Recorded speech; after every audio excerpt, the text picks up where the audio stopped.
Hey YouTube, this is Run to Christ, and this right here is Robert Mueller.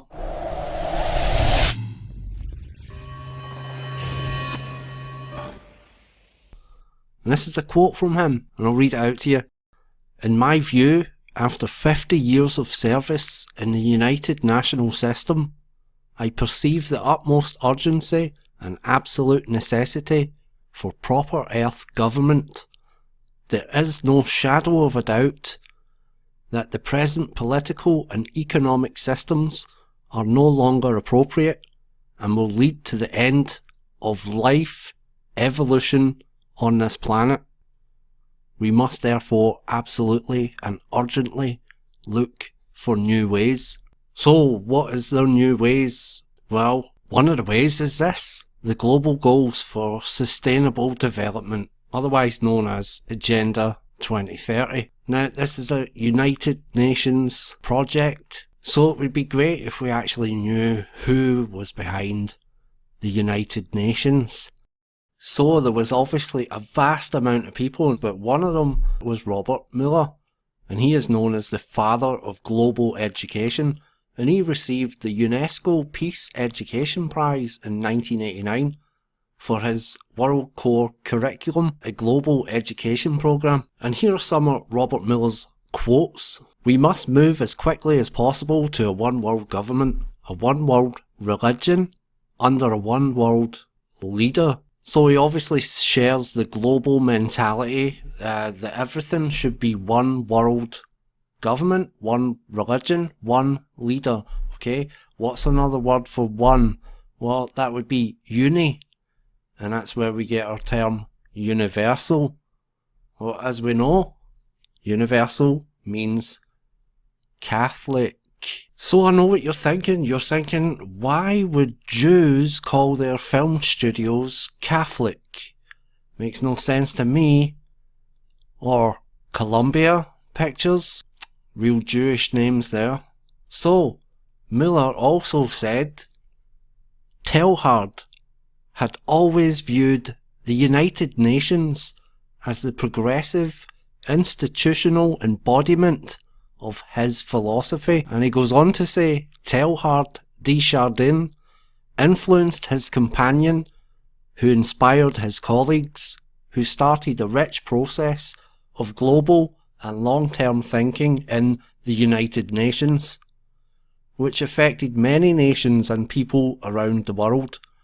I myself have been deeply influenced by Teilhard. Who is Teilhard de Chardin? So first I'm going to read to you a section out of the book called The American Jesuits, A History, and that's written by a Jesuit called Raymond Schroth. And I quote, as war loomed in Europe in 1938, anti-fascist German and French intellectuals found new homes on American Catholic campuses.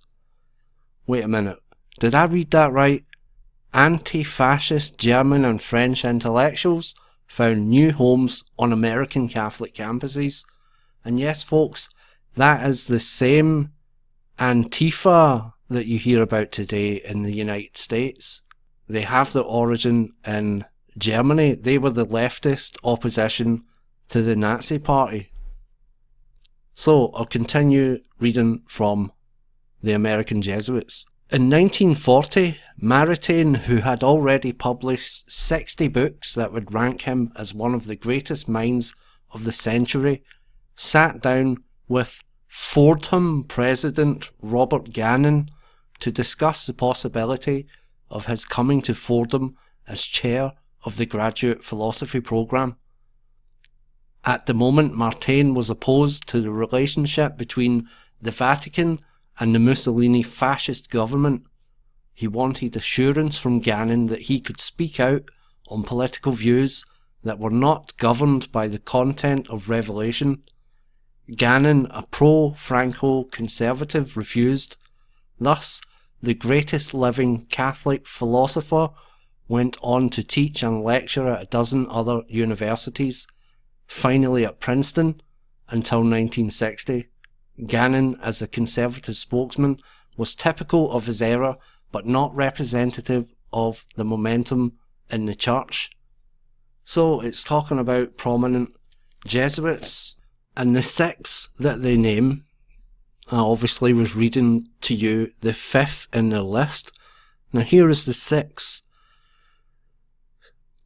Perhaps the patron saint of the French spirit infusing the American church had been dead only a few years. Teilhard de Chardin, whose manuscripts on evolution and the relationship between spirit and matter, suppressed by his Jesuit superiors but handed over to his secretary, began to appear in books immediately after his death. Born in 1881, Teilhard, who had the blood of Voltaire in his veins from his mother's side of the family, was raised in a house once frequented by Pascal. He entered the society at 20 and any studies in the Isle of Jersey and at Hastings, and 2 years teaching in Cairo, came under the influence of progressive Jesuits who chafed under the structures of Pius X's anti-modernist crusade. So it's interesting that he said that he had the blood of Voltaire, because Voltaire was anti-establishment, and the establishment at the time of Voltaire was the Catholic Church. They were ruling Europe and the rest of the world. So, if you haven't seen this video, surprise, who created the Khazar theory, you might want to check this out.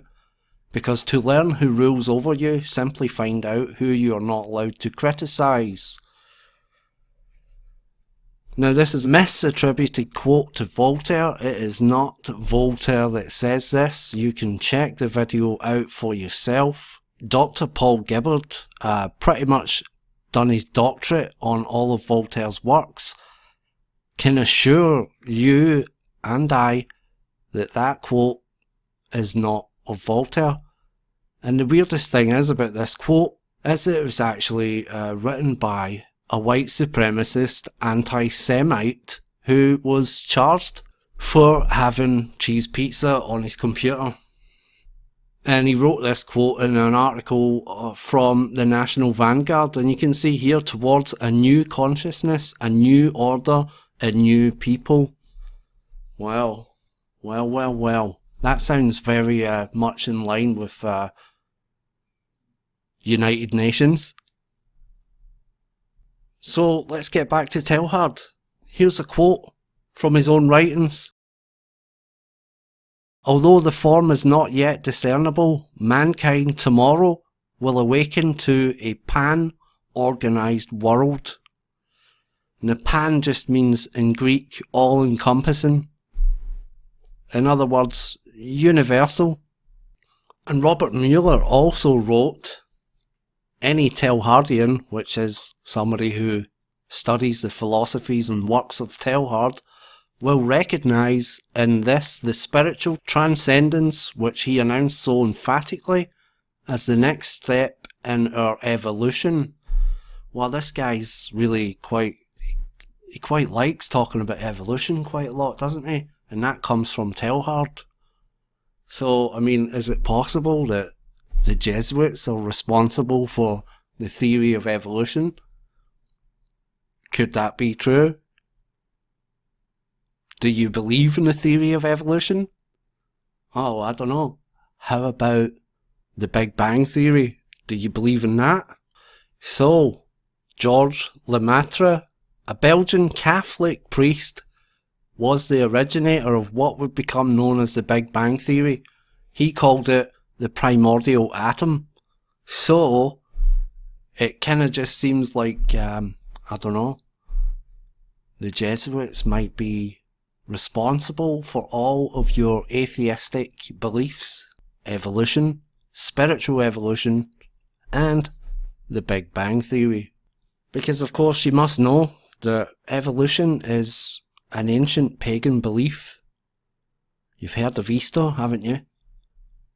Well, Easter, they have this egg-laying bunny rabbit.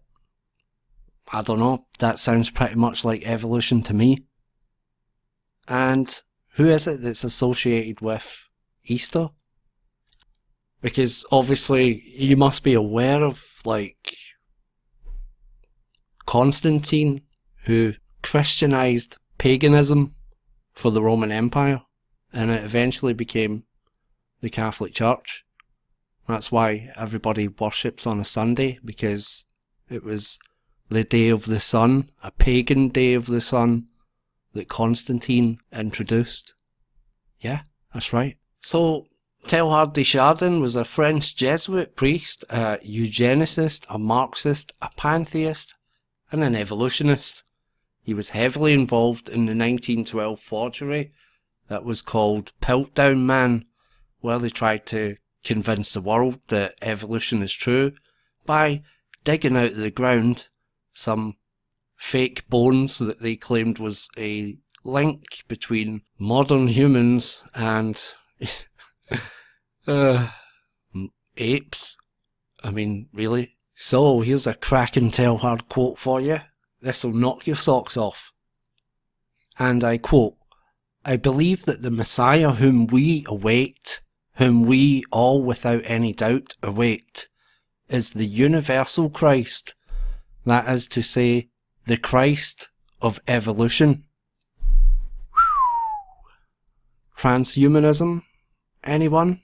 So Robert Mueller also said, "The underlying philosophy upon which the Robert Mueller School is based will be found in the teachings set forth in the books of Alice A. Bailey. The school is now certified as a United Nations associated school, providing education for international cooperation and peace." Now, Alice A. Bailey, who's she? Oh, she's a big proponent of the New Age. And who else is big proponents of the New Age? Well, that would be Helena Petrovna Blavatsky, the founder of Theosophy, and Annie Besant, her successor. Now, Theosophy, where have we heard that before? Didn't I do a video on the Waldorf Steiner schools? Oh yeah, that's right. That guy was a member of the Theosophical Society before starting his offshoot. And yes, the New Age talks about this coming of a cosmic Christ, or an evolved Christ, you know. So Teilhard was obviously the originator of the New Age. Even New Agers themselves call Teilhard the father of the New Age. Teilhard has had a profound influence in the New Age movement and has been described as perhaps the man most responsible for the spiritualization of evolution in a global and cosmic context. New Age figure and self-described evolutionary biologist Jeremy Griffith described Teilhard as a visionary philosopher and a contemporary truthsayer or prophet. So when you see things like this global goals for sustainable development, otherwise known as Agenda 2030, and you see people involved in this agenda promoting it, people in positions of power, you should know where these agendas began and just exactly who it was who was the inspiration and the movers and shakers behind the United Nations. This has been Run to Christ. I will see you on the next one. Thanks for watching. God bless you all.